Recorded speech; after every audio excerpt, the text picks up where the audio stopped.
Breaking చూస్తున్నాం. ప్రేక్షకులను cinema థియేటర్లు నిలువు దోపిడీ చేసేస్తున్నాయంటూ సమరభేరి మోగించారు.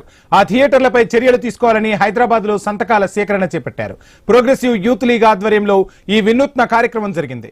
సంధ్యా థియేటర్ దగ్గర ప్రేక్షకుల సంతకాలు సేకరించారు. సినిమా థియేటర్లలో తినుబండారాలను ఎక్కువ ధరకు అమ్ముతున్నారని ఆరోపించారు. ఐబొమ్మ రవిని శిక్షించాలంటున్న సినిమా ఇండస్ట్రీ పెద్దలు థియేటర్లలో దోపిడీపై ఎందుకు మాట్లాడరని ప్రశ్నించారు. పోలీసులు చర్యలు తీసుకోవాలని డిమాండ్ చేశారు. సంతకాల సేకరణ పూర్తయిన తర్వాత సినిమాటోగ్రఫీ మంత్రి కోమటిరెడ్డి వెంకటరెడ్డికి తమ వినతి పత్రం ఇస్తామన్నారు.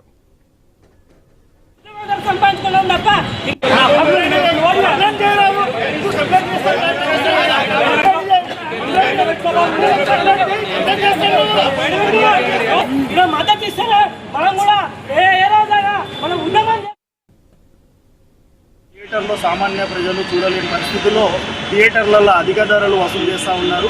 టికెట్ల పైన ట్యాక్సులు వసూలు చేస్తూ టికెట్ రేట్లు పెంచుతూ ఉన్నారు.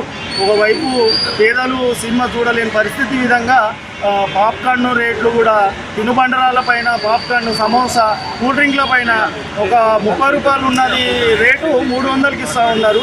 400, 300 ఇస్తూ ఉంటే టికెట్ ధరకు మించి డబల్ రేటు వసూలు చేస్తూ ఉన్నారు. ఒక ఫ్యామిలీతో సినిమా చూడలేని పరిస్థితుల్లో ప్రజలు ఎదుర్కొంటున్నారు. ఆ సమస్యను దృష్టిలో పెట్టుకొని ప్రభుత్వాలు ఎవరు కూడా స్పందించలేకపోతున్నారు.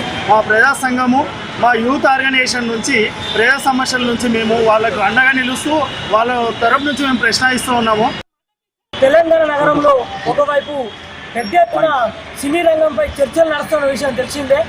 నగరంలో కానీ తెలంగాణ రాష్ట్రంలో కానీ అన్ని థియేటర్లలో తినుబండరాల నుంచి మొదలుకొని ఈరోజు ఉచిత పార్కింగ్ కానీ లేదంటే ఉచిత వాటర్ సౌకర్యం లేనటువంటి ఈ డిమాండ్ల పైన ఈరోజు సంధ్యా థియేటర్ వద్ద మేము సంతకాల సేకరణ ప్రజాభిప్రాయం తీసుకోవడం జరిగింది. మరి ఈ సంతకాల సేకరణ ప్రజాభిప్రాయం తీసుకున్న తర్వాత నగరంలో ఉన్నటువంటి అన్ని థియేటర్లు, అన్ని మాల్ కాంప్లెక్స్లు అన్ని కూడా మేము సర్వే చేస్తాము.